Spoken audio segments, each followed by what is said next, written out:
Bien, mi nombre es Gabriel Morales y les voy a presentar cómo pasar de UML utilizando el programa StarUML a código Java en NetBeans. Lo primero que necesitamos hacer es crear un nuevo proyecto, una Java Application, y le daremos el nombre que deseamos y lo guardaremos donde deseamos. En mi caso ya tengo el- la aplicación Java llamada Formas Geométricas, que es la que les voy a mostrar el día de hoy.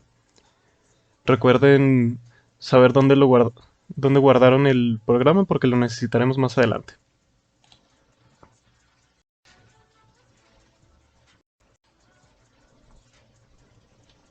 Así tendremos nuestro paquete al cual llamaremos main. Utilizaremos el refactor, rename, y le pondremos main fig.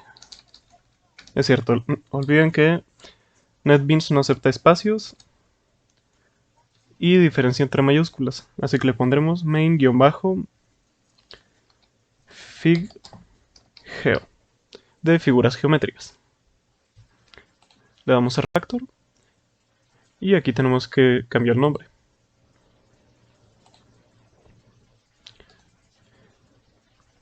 Igual renombraremos el programa principal.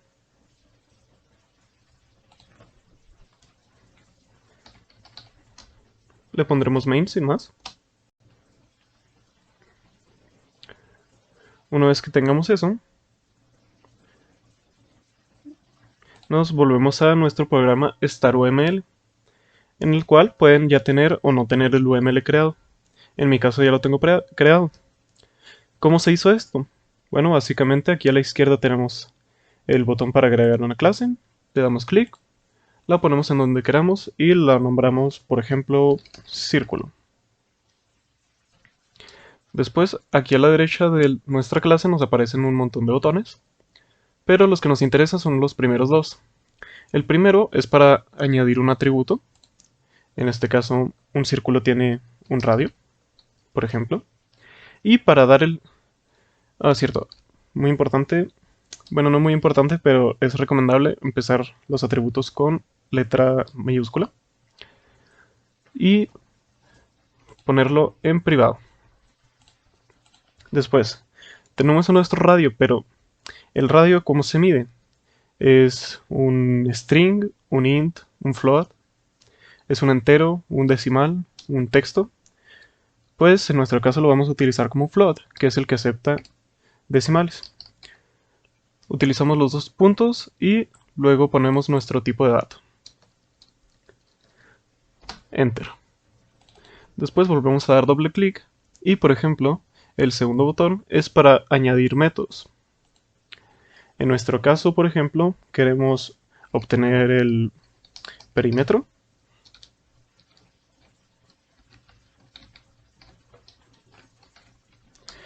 y el perímetro nos lo devuelven como tipo de dato float. Y ahí tenemos un atributo y un método. Para este ejemplo los voy a eliminar, pero así fue como se agregaron todos los demás.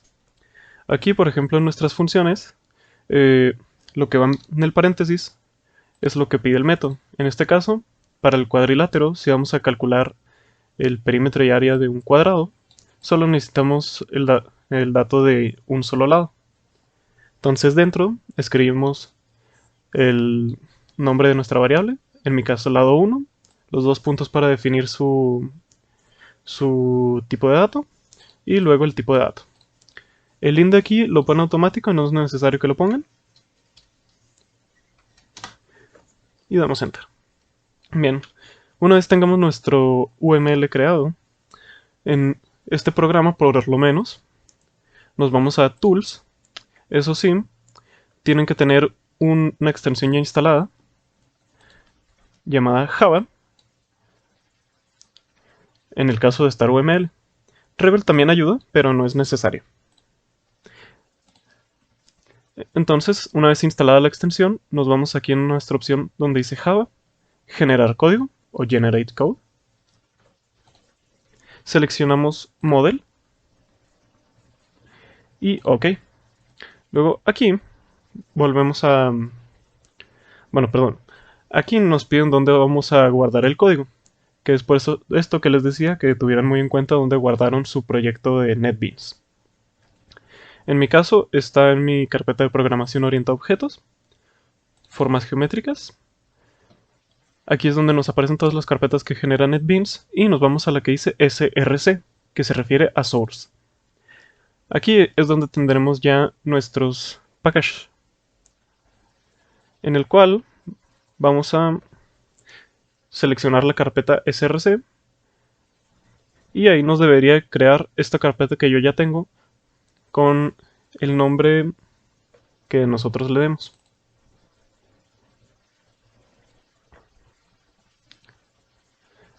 Para el ejemplo,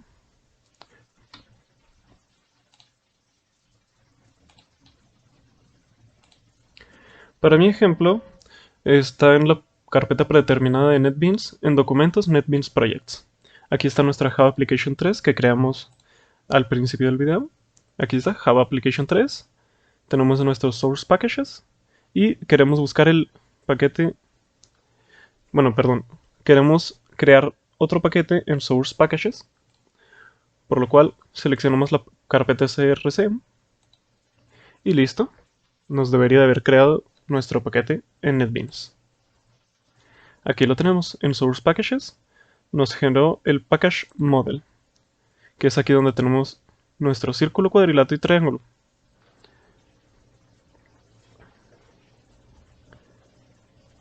El círculo lo vamos a eliminar debido a que lo dejamos vacío.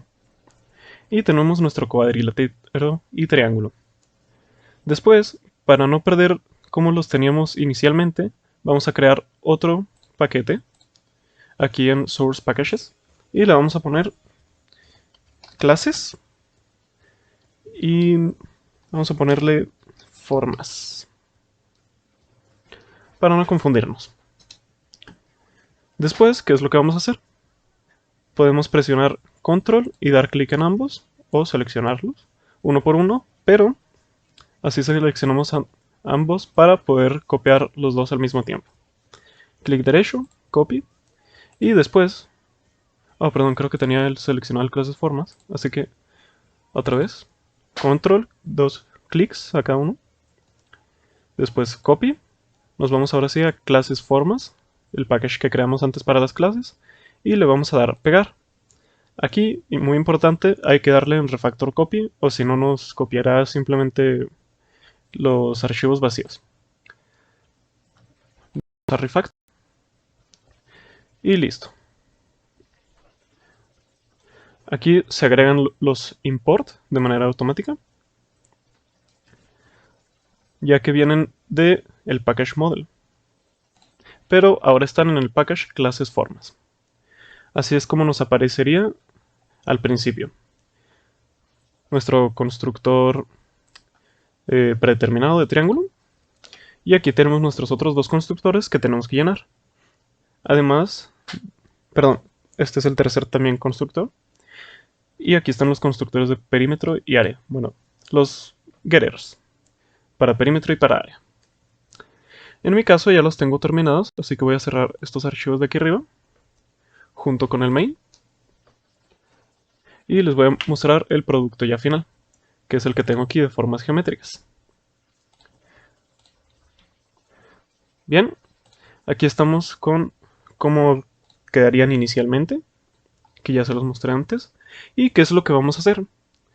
Bueno, por ejemplo en el cuadrilátero, vamos a utilizar el apuntador dis para el lado 1 y para el lado 2, ya que son el mismo lado. Oh, perdón, aquí, lado 1. Y guardamos. Bien, aquí porque le estoy diciendo al apuntador que el lado 1 va a ser igual al lado 1. Porque en un cuadrado todos los dos lados son iguales, entonces solo necesitamos un lado para poder calcular nuestro perímetro y nuestra área. El perímetro. Para el perímetro creamos nuestra variable de tipo flotante, es decir, casete decimales, perímetro, al cual le vamos a asignar el valor de lado 1 más lado 2 y eso lo multiplicamos por 2. Después, para el área, pues es lado por lado. Y como en el cuadrado es el mismo lado, sería el lado al cuadrado, o el lado por sí mismo. Después, para un rectángulo, ahí sí tendríamos que pedir los dos lados. Entonces, lado 1 y lado 2 van a ser diferentes datos que le vamos a pedir al usuario. Para un triángulo. En un triángulo hay tres tipos de triángulos. Y pues serían el equilátero, el isósceles y el escaleno. Equilátero, todos los lados iguales, isósceles, dos lados iguales, uno diferente, y escaleno, los tres lados diferentes. Bien, pues nuestro primer triángulo será el equilátero, en el cual pediremos la base y la altura para calcular el área. Pero, ya que la base es un lado también, podemos asignarle el valor de los demás lados a la base. ¿Por qué aquí solo pongo dos lados y no los tres que debería de ser del triángulo? Porque, como ya dije, la base es también un lado. Entonces, en el perímetro, utilizamos el lado 1, el lado 2 y aparte la base. En el equilátero todos serían iguales. Y para el área necesitamos forzosamente la base y la altura, que es base por altura sobre 2. Después el segundo tipo de triángulo que tengo aquí es el isósceles, donde pedimos la base, la altura y uno de los lados, ya que la base va a ser un solo lado, va a ser el diferente, y el otro lado va a ser igual al tercer lado. Por ejemplo, la base sería el primer lado, que sería el único diferente. Y después tenemos otros dos lados que son iguales. Es por eso que solo pedimos uno de los dos lados restantes. Así tenemos nuestra base y los otros dos lados van a ser iguales. Es decir, por eso el lado 1. La altura pues la seguimos pidiendo igual. Por último, el triángulo escaleno. Aquí sí tenemos que pedir la base, altura y dos lados, ya que la base es nuestro primer lado, el segundo lado y por último el tercer lado. Igualmente la base y la altura se calcula igual.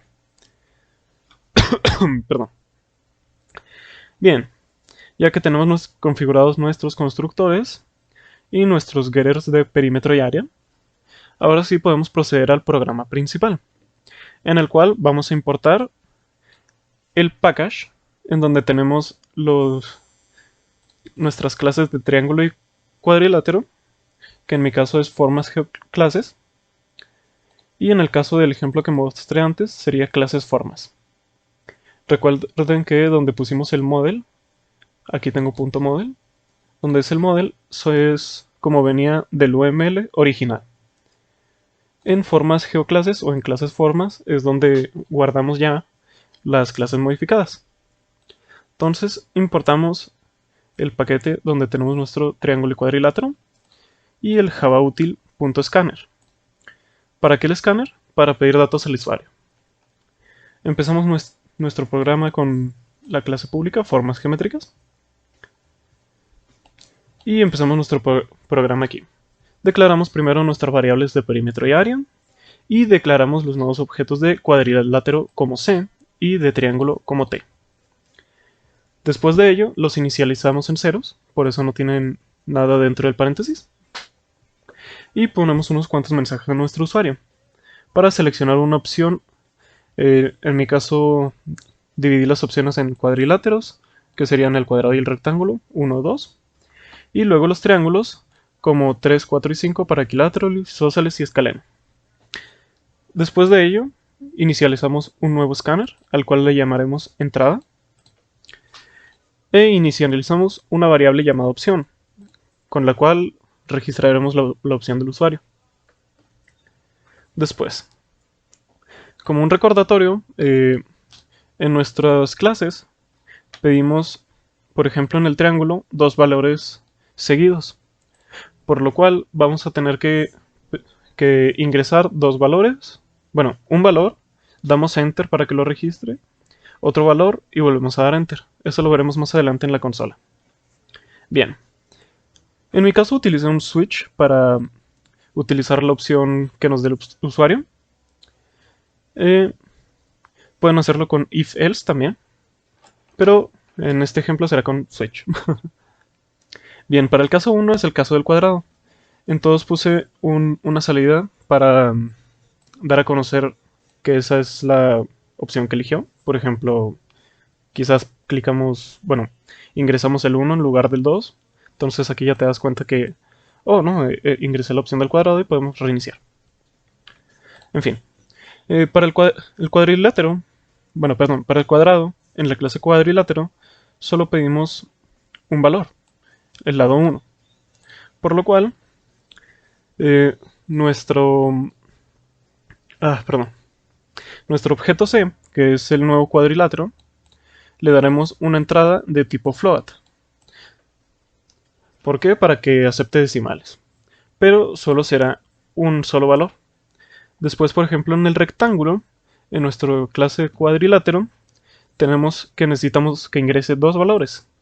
Es por eso que utilizamos una entrada de tipo float, coma, y otra entrada de tipo float. Y es básicamente lo mismo para el triángulo. A partir del caso 3, 4 y 5 es puro triángulo. Solo que en lugar de T, de C ponemos T, y de cuadrilátero triángulo. ¿Por qué T y C? Simplemente porque así comienza triángulo y cuadrilátero, ¿no? Pueden ponerle cualquier nombre. Entonces, nuestro primer caso del triángulo sería el equilátero, en el que necesitamos base y altura. Es por eso que pedimos dos entradas separadas por una coma. Luego pedimos 3 y por último pedimos 4. Bien, teniendo nuestros mensajes y nuestras entradas para nuestros triángulos y cuadriláteros, también agregué una opción para que en caso de que ingresen, no sé, un 6, un 7, que no son opciones, le damos un mensaje al usuario de que la opción no es válida, para que sepa. Y dejamos el cuadrilátero y el triángulo en ceros. Después, para que no se confunda para saber cuál perímetro y cuál área calcular, porque recuerden que las fórmulas son diferentes, para el cuadrilátero y el triángulo, utilizamos dos if. Uno para si ingresa la opción 1 o 2, que son las de cuadrilátero, pida el perímetro y el área de C, es decir, el nuevo objeto de cuadrilátero. Y para opción de 3 a 5, que pida el perímetro y área, que se calcula con el del triángulo. Ya por último, le mostramos al usuario el perímetro y el área de la figura con las medidas que ingresó. Y como no, una marca personal. Bien, una vez explicado el programa, procedemos a correrlo presionando la tecla F6, o también aquí arriba pueden darle Run y aquí te aparece Run Project. En fin, volvemos a nuestra salida y vamos a poner un triángulo isósceles, por ejemplo.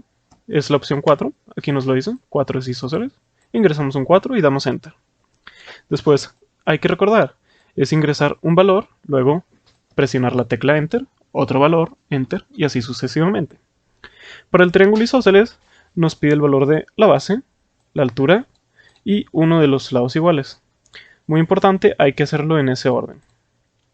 Bien, por ejemplo, ingresamos una base de, no lo sé, 2, una altura de 4 y los lados iguales van a medir 3.